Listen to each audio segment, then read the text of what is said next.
Hello everybody, my name is NCSO7 and today I want to talk about something that I haven't talked about before, that being Shantae.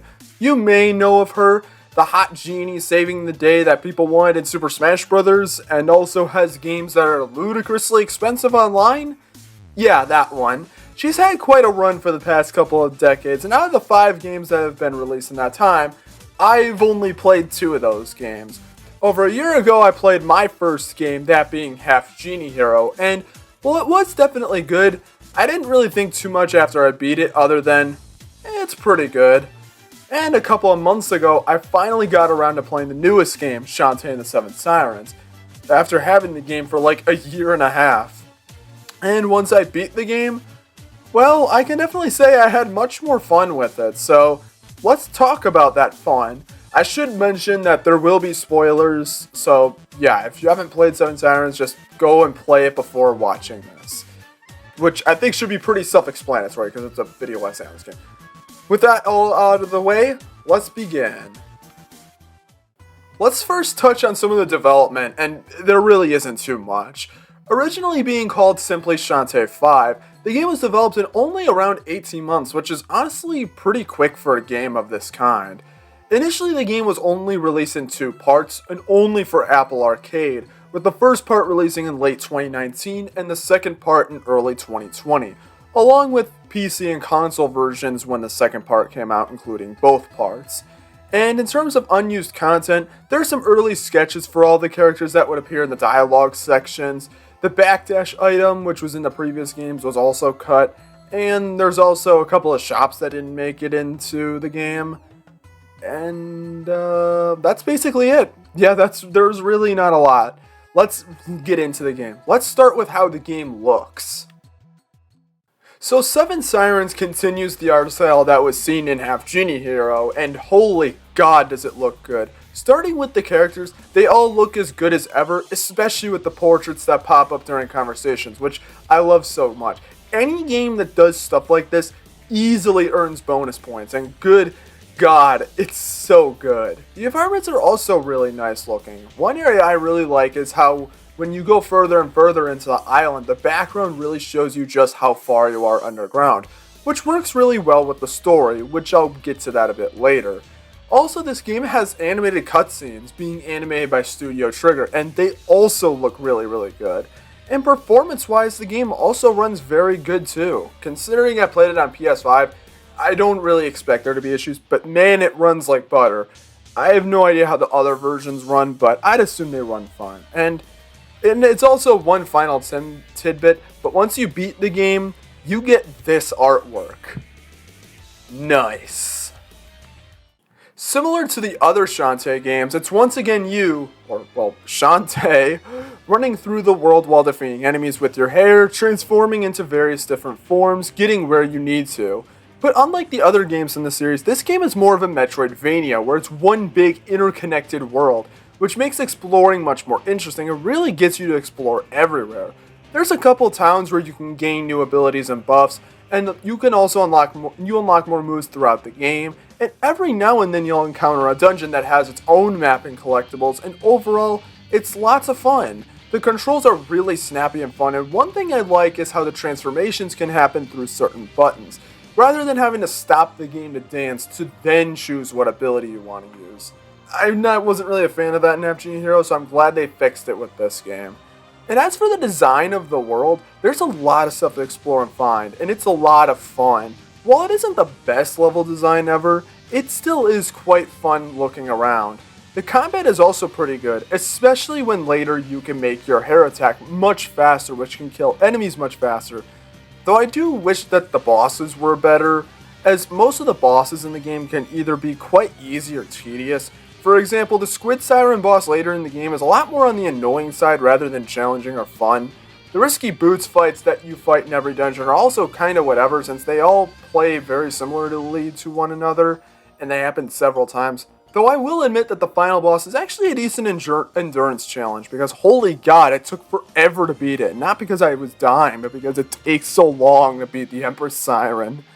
But even so, the game's world can be fun to traverse, though I do wish there were more rooms where you could fast travel, as there's only a few in the whole game, which isn't a huge deal, but it can make getting around kind of slow. And as for the dungeons that I mentioned before, these are much more self-explanatory, usually revolving around the new ability you get from the half genie you rescue, and these are also quite fun. The most memorable one to me is the one at the bottom of the island where you have to go through an enemy gauntlet in a short amount of time, and let me tell you, that was fucking stressful. I finished with like only a few seconds left on the clock. I had some pretty decent heart palpitations, which is probably not a good thing. But to mention the difficulty of the game, there are different ways of playing this game. Personally, I played through the legacy mode, and I found that the game is pretty easy all around. Aside from that one dungeon I mentioned, if you consistently upgrade Shantae, the game's difficulty gets much easier as you have more in your arsenal to use. It would only really take you about 7 or so hours to beat the whole game, but you can definitely extend that going for the 100% completion.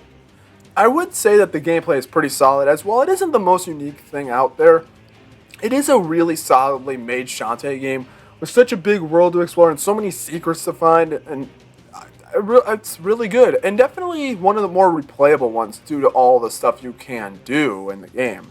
So overall, the gameplay, good job. As for the story, I mean, it's good.